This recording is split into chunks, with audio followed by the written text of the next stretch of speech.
ووصينا الإنسان بوالديه حملته أمه وهنا على وهن وفصاله في عامين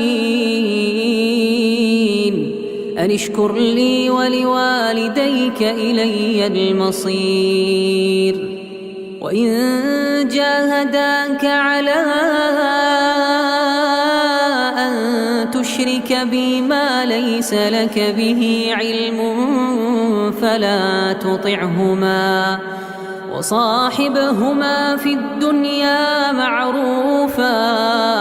واتبع سبيل من أناب إلي ثم إلي مرجعكم فأنبئكم بما كنتم تعملون.